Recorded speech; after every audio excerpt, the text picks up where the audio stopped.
Hi అండి అందరికీ. మన ఇంట్లో ఉన్న ఆవు పాలతో మనం జున్ను చేసుకుంటే ఆ ఆనందమే వేరు కదా! ఈ జున్ను పాలు 4 డేస్ అయిన తర్వాత జున్ను పాలండి. ఆవు ఈని 4 డేస్ అయితే అయిపోయింది కాబట్టి ఈ పాలల్లో వేరే పాలు కలపనవసరం అయితే అస్సలు ఉండదు. ఈ జున్ను పాలతోనే మనం జున్ను చేసేద్దాము. దీనిలో 1 లీటర్ పాలను తీసుకున్నాను కాబట్టి దీనిలో అర కేజీ బెల్లం వరకు వేసుకొని, కొంచెం ఇలాచీ పౌడరు, అలాగే మిరియాల పౌడర్ వేసుకొని బెల్లాన్ని బాగా కరిగించేయండి. దీనిలో వేసుకుంటే ఒక 3 టీ స్పూన్ల వరకు పంచదారను కూడా వేసుకోండి మీకు నచ్చితే. మేమైతే మా ఇంట్లో ఇలా బెల్లంతోనే చేసుకుంటామండి.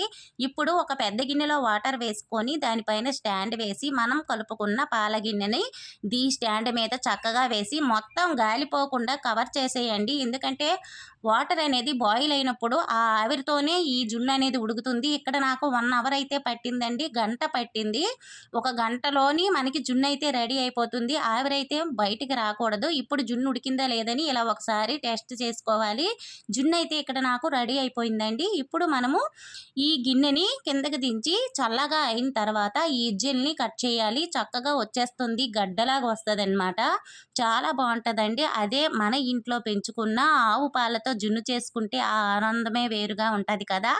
అలాగే తప్పకుండా ఇలా ట్రై చేయండి. జున్ను చేయడం రాని వాళ్ళు గూడా ఈజీగా చేసేస్తారు. ఇప్పుడు ఇది బోర్లించేసి పైన ఇలా ట్యాప్ చేశామంటే చక్కగా పడిపోద్దనమాట. అలాగే ఈ బెల్లం వాటర్‌తో జున్ను తిన్నట్లయితే సూపర్ ఉంటదండి. నోట్లో వేస్తే అలా కరిగిపోతదనమాట.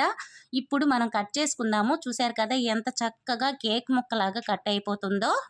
ఎంత బావుంది. ఎప్పుడు తినేద్దామా అన్నట్టయితే నాకైతే ఉందండి. మీకెలా ఉందో ఈ జున్ను దుక్కు చూస్తే కామెంట్ అయితే చేసేయండి. వీలైతే సబ్స్క్రైబ్, లైక్ చేసేయండి. Thank you for watching.